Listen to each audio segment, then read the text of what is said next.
are. Ms. Wood, please. Chair, honorable senators, thank you for the opportunity to appear before you today. The Canadian Kitchen Cabinet Association represents manufacturers across Canada that produce kitchen cabinets, bathroom vanities, and related products. Our members are primarily small and medium-sized businesses operating in communities across the country. Together, the sector supports more than 25,000 jobs, 3,700 businesses, and contributes approximately $4.7 billion annually to Canada's economy. Our industry is an important example of value-added manufacturing, transforming Canadian forestry products into finished products that support housing construction, economic growth, and employment across Canada. Our industry is experiencing firsthand how changing trade patterns and supply chain disruptions can directly affect Canadian manufacturers. While the United States delayed a planned increase in tariffs from 25% to 50% until January 1st of 2027, the current tariffs remain in place and continue to affect Canadian manufacturers. Meanwhile, Canada is increasingly experiencing trade diversion as imported products seek alternative markets. Since 2019, cabinet imports into Canada have grown by approximately 20% annually, and in the last 18 months alone, import values increased from $176 million to $231 million, while import volumes rose from 3.7 million to more than 5 million units. Cabinet imports into Canada have increased dramatically as global trade flows have shifted. Much of the growth has originated from Asia, particularly China and Southeast Asia, as suppliers sought alternative markets in response to changing North American trade policies.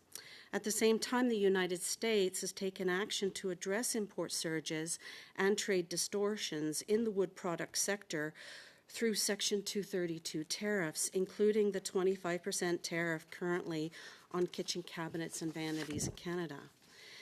These pressures are having real consequences. Many manufacturers have experienced significant revenue declines, reduced production, delayed investments, workforce reductions, and facility closures.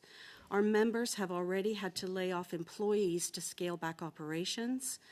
These are often family-owned businesses that have operated in their communities for decades.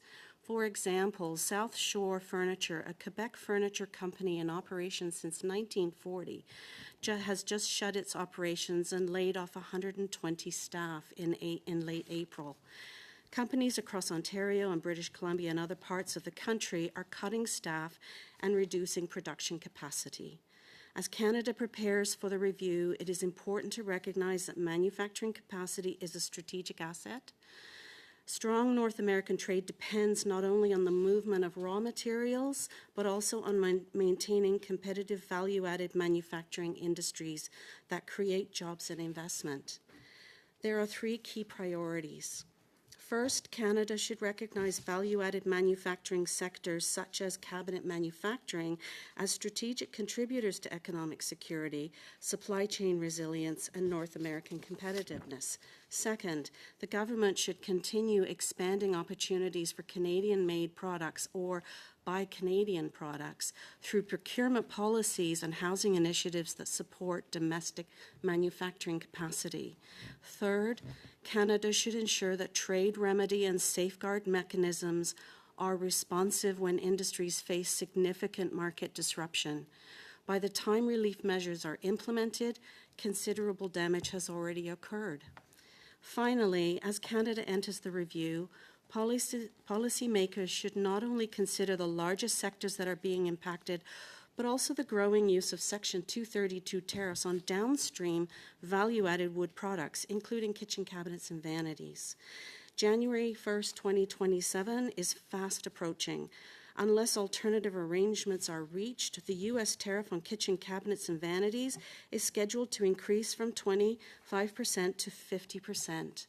Combined with ongoing import pressures from Asia, this creates significant uncertainty for Canadian manufacturers at a time when many businesses are already under significant strain. Thank you, and I look forward to your questions. Thank you.